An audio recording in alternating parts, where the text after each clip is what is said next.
आपने भी इसके पहले भी उनको बोलते हुए सुना होगा। शब्दों का चयन कैसे होना चाहिए, किस प्रभावी तरीके से प्रस्तुतिकरण होना चाहिए, इसकी अद्भुत कला है। और आज भी यह सुनने के बाद मैं इस नतीजे पर पहुंचा कि जो भी मैंने फैसला किया वह पूरी तरह से न्याय संगत था और उचित था।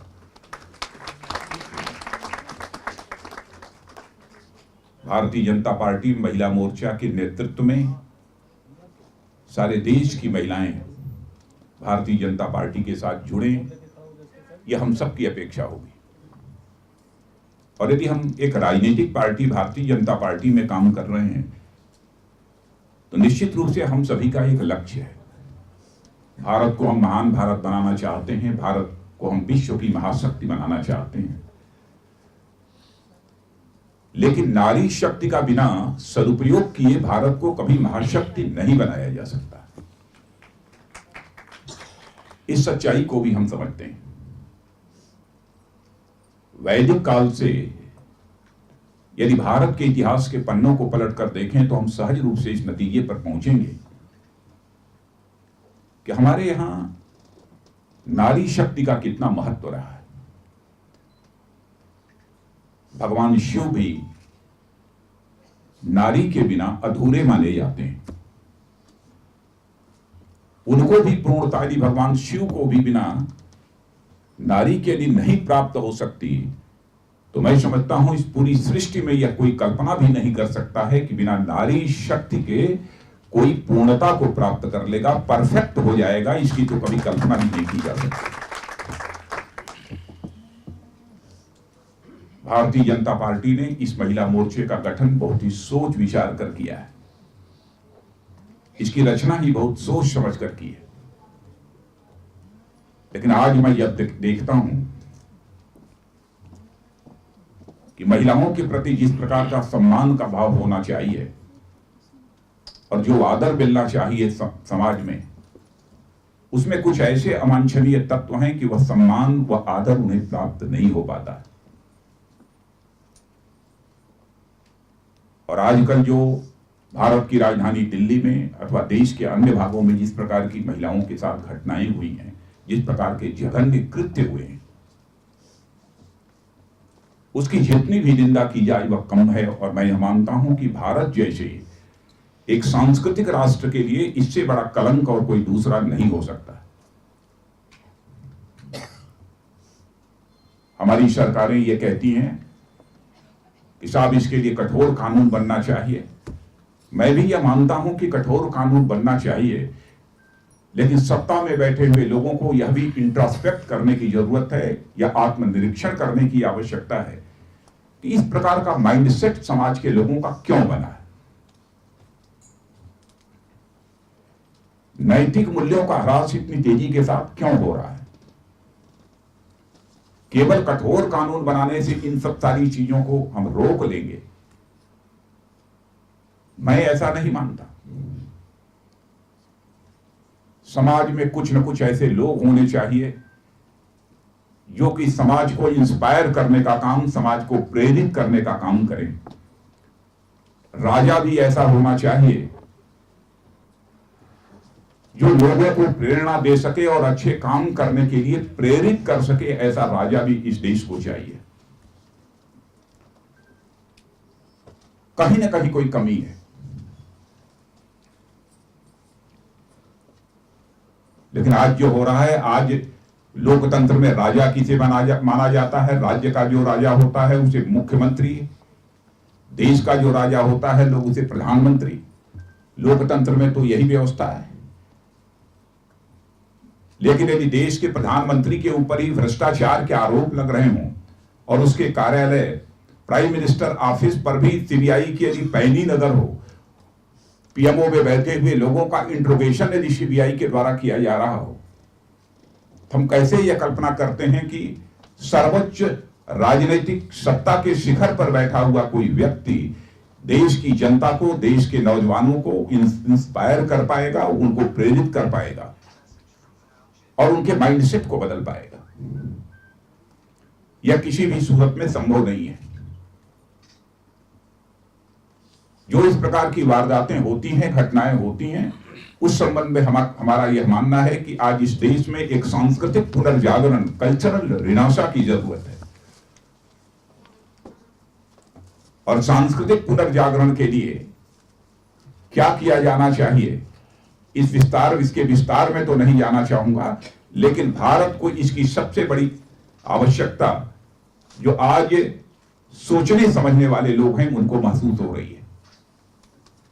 भारत का सारे विश्व में जो सम्मान था, भारत जो सारे विश्व का गुरु माना जाता था, केवल भारत धनवान होने के कारण ही विश्व गुरु के पद पर आसीन नहीं था, बल्कि भारत की कुछ सांस्कृतिक विशेषताएं थी, कल्चरल हमारी कुछ स्पेशलिटीज थी, जिनके आधार पर भारत एक विश्व गुरु माना जाता था। फिर से यदि हम भारत को विश्व गुरु के पद पर यदि आसीन करना चाहते हैं तो कैसे हो सकता है? मैं यह मानता हूं केवल कठोर कानून बनाकर इस प्रकार के जघन्य कृत्यों को रोक कर ही यह काम नहीं किया जा सकता, बल्कि इसके लिए एक सांस्कृतिक पुनर्जागरण की आवश्यकता है। देश का जो आज का एजुकेशन सिस्टम है, इस एजुकेशन सिस्टम में एक कॉम्प्रिहेंसिव चेंज होना चाहिए, एक समग्र परिवर्तन की आवश्यकता है, मैं ऐसा मानता हूं। इस दिशा में भी यदि देश की कोई राजनीतिक पार्टी कदम उठा सकती है तो केवल और केवल भारतीय जनता पार्टी ही कदम उठा सकती है, और कोई दूसरी राजनीतिक पार्टी नहीं है जो कि एक सांस्कृतिक पुनर्जागरण के संबंध में कभी विचार भी करती हो। हमने जिस विचारधारा को स्वीकार किया है वह सांस्कृतिक राष्ट्रवाद की विचारधारा। हमारी विचारधारा में भी संस्कृति यह शब्द है। अपनी विचारधारा को भी हमने संस्कृति शब्द से अछूता नहीं रखा है। तो इस काम को यदि कोई पार्टी कर सकती है तो केवल भारतीय जनता पार्टी कर सकती है और कोई अन्य राजनीतिक पार्टी नहीं कर सकती।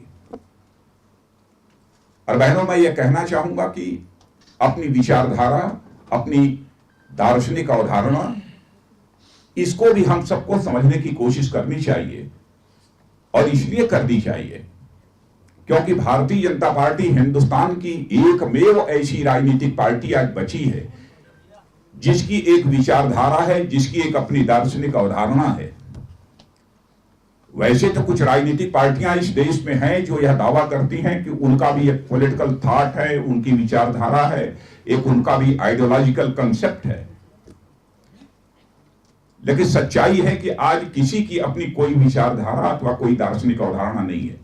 कांग्रेस के बारे में तो हम सभी जानते हैं कि कांग्रेस के किसी दिग्गज नेता से भी पूछा जाए तो बताओ कि तुम्हारी पार्टी का पॉलिटिकल थॉट क्या है, तुम्हारे पार्टी की आइडियोलॉजी क्या है, तो बता ही नहीं पाएगा।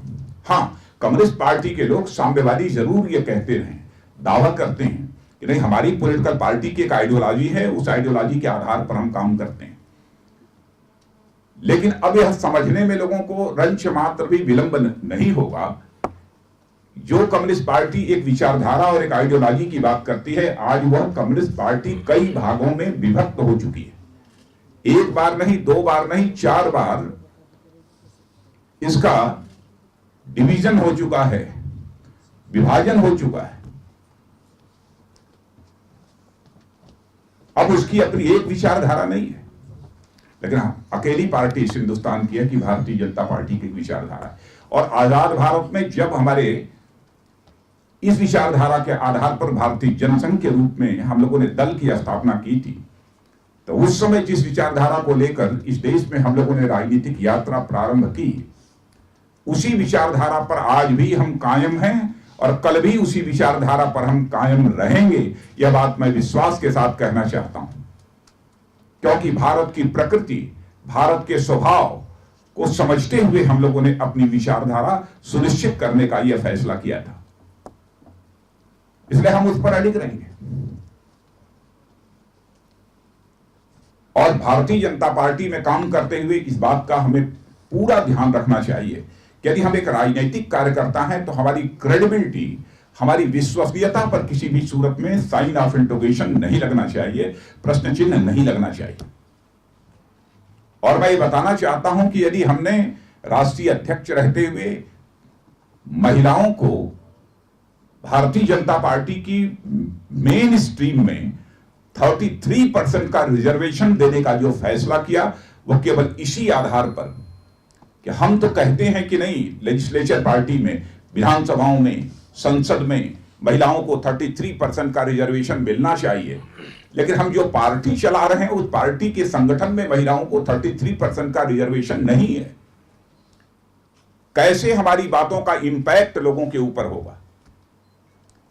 इसीलिए अध्यक्ष रहते हुए मैंने सुषमा जी को कहा कि सुषमा जी, आपकी चेयरमैनशिप में मैं एक कमेटी बनाता हूं और हमको 15 दिन के अंदर आप यह रिपोर्ट दीजिए कि 33% का रिजर्वेशन बहनों को भारतीय जनता पार्टी की मेन स्ट्रीम में कैसे मिले। उन्होंने रिपोर्ट तैयार की। मैं जानता हूं कि हमारे यहां बहुत सारे पुरुषों को यह बात अच्छी नहीं लगी, तो अंत में नेशनल काउंसिल में मुझे अपनी तरफ से स्वयं ही यह प्रस्ताव पेश करना पड़ा। और सामान्यतः जब अध्यक्ष प्रस्ताव पेश करता है तो कोई भी सदस्य उसका विरोध नहीं करता है, इसलिए सर्वसम्मत वह नेशनल काउंसिल में पारित हो गया।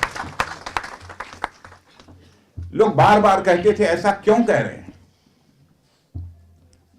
मैं कहता था कि आप यह कहना बंद कर दीजिए कि 30% का रिजर्वेशन संसद में चाहिए, विधानसभाओं में चाहिए। यदि आप वहां डिमांड करते हैं, उसे जस्टिफाई करते हैं, तो संगठन में क्यों नहीं मिलना चाहिए? वर्ड्स और डीड्स, कृति और कथन में कोई अंतर नहीं होना चाहिए राजनीतिक कार्यकर्ता के। यह फैसला मैंने लिया था तो केवल और केवल इस आधार पर ही मैंने यह फैसला किया था। मैं बार बार इस बात को दोहराता हूं। कोई कह सकता है कि देश के समक्ष यह संकट है, वह संकट है, महंगाई का संकट है, एक्सटर्नल इंटर डिप्लोमेटिक क्राइसिस है, यह सब बहुत सारी चीजें लोग कह सकते हैं, लेकिन मैं यह मानता हूं कि सचमुच सबसे बड़ा संकट यदि देश के राजनीति के समक्ष है तो विश्वसनीयता का संकट, क्राइसिस ऑफ क्रेडिबिलिटी, यह एक मेजर चैलेंज है। और इस बात को भी मैं बार बार अपने कार्यकर्ताओं के बीच भी दोहराता हूं कि इस क्राइसिस ऑफ क्रेडिबिलिटी के चैलेंज को, इस विश्वसनीयता के संकट के चुनौती को यदि कोई राजनीतिक पार्टी स्वीकार कर सकती है तो केवल और केवल भाजपा ही स्वीकार कर सकती है। आम जनता के बीच बोलते समय भी आप बहनों से भी मैं यही आग्रह करूंगा, पूरी सावधानी ये बरती जानी चाहिए कि हम जो कुछ भी बोल रहे हैं हम उस पर अमल कर पाएंगे कि नहीं, हम उसे पूरा कर पाएंगे कि नहीं, इस पर पूरी सावधानी बरतनी चाहिए। मुझे याद है हमारे बहुत सारे यहां कार्यकर्ता गाजियाबाद के बैठे हैं। जब मैं यहां चुनाव लड़ने के लिए आया तो मेरे जब भाषण होते थे तो मैं कोई आश्वासन नहीं देता था, तो कार्यकर्ता कहते थे कि भाई साहब, यदि आप आश्वासन नहीं देंगे तो जनता वोट क्यों देगी? मैंने कहा मैं प्रयत्न करूंगा, जितना कर सकता हूं उतना करने की मैं कोशिश करूंगा। सरकार यदि बन गई तो मुझे बहुत ज्यादा प्रयत्न करने की भी जरूरत नहीं है, जितना अधिकतम विकास हो सकता है वो विकास होगा। लेकिन स्पेसिफिक मैंने यह नहीं कहा कि यह निश्चित रूप से पूरा करूंगा, चाहे उसके लिए जो भी हमको कीमत चुकानी पड़े। केवल इसी कारण कि वर्ड्स और डीड्स, कृति और कथन में किसी भी सूरत में अंतर नहीं होना चाहिए। तो मैं यह अपेक्षा करता हूं कि बहनें भी इस बात को पूरा करें। अब इस सरकार को हम देखें, कांग्रेस लेड यूपीए गवर्नमेंट, जब से यह कांग्रेस लेड यूपीए गवर्नमेंट आई है हर चीज महंगी हो गई है। खाना पीना सब कुछ महंगा हो गया है। और जब महंगाई बढ़ रही थी तेजी के साथ, हमारे प्रधानमंत्री जी ने कहा था कि देशवासी बंधुओं चिंता मत करो, हम 100 दिनों के अंदर इस महंगाई को नियंत्रित करेंगे। 100 दिन क्या, मैंने हजारों दिन गुजर गए लेकिन आज तक महंगाई कम नहीं हो पाई। क्यों कहा प्रधानमंत्री जी यदि अपने वादे को पूरा नहीं कर सकते तो? कहना चाहिए था कि मैं प्रयत्न करूंगा महंगाई को नियंत्रित करने के लिए। और बड़े शिखर पर बैठे हुए यदि लोगों के द्वारा इस प्रकार के आश्वासन दिए जाते हैं तो स्वाभाविक रूप से एक विश्वास का संकट भारत की राजनीति में और गहरा होता है।